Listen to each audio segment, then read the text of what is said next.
Hi y'all. As you can see, I have the PA17-8 motor all dismantled right here in front of us. And here's the parts that I'm really familiar with.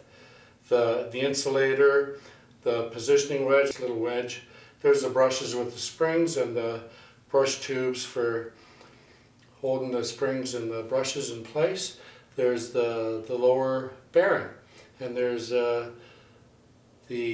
lower bearing spring, and there's this little thing which I'm not familiar with, and that goes in the bottom of the little casing,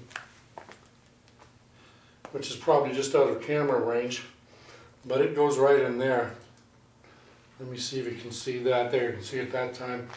I put the screws, stored the screws together, and I put the little screws, you know, because inside the contraption you got these ones doing that, right-o, and then the long one doing the same thing on the other end. And I've never seen shiny nuts like that, these double-ended shiny nuts, but there they are. This stuff is all in good condition, and there is the plastic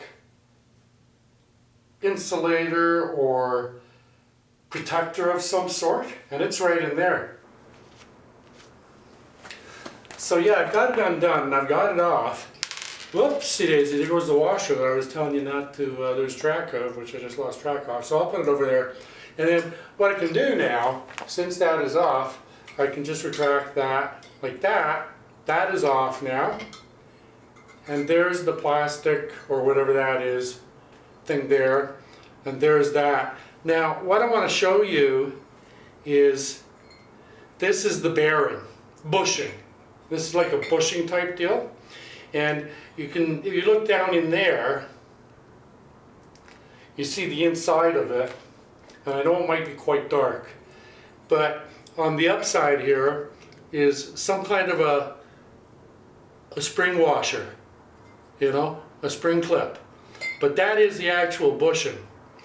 And I'm not going to attempt to do any more than I needed to do, but I'm really glad that, you know, now I can get access to that and the inside of here.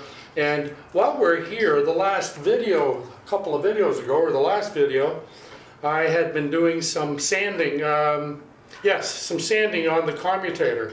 So that turned out pretty good. It turned out really good. I'm really happy with that. And so, and I liked it because, you know, like I said, somebody had mentioned, why not go easy, just do it by hand. And so that was a great way to do it by hand. The other little video where I put the 1500 grit sandpaper under the brush while the motor is still assembled, I don't think I'd really use that all the time, but it's nice to have that option in case you had to, you know? So anyway, I'm going to wash up the stuff, and I may record it and show it in another video, but for the purposes of this video, we're done. We've got the motor fully dismantled as far as we can go. There's that washer. I'm not going to lose that. And we'll be back next time. I still have that 500 over there behind me. It needs some work.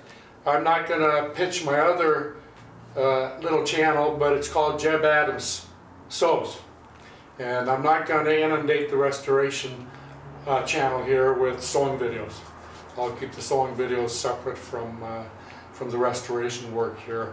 Stay focused on my job here, and then when I go over to do the sewing, I'll stay focused on that job over there.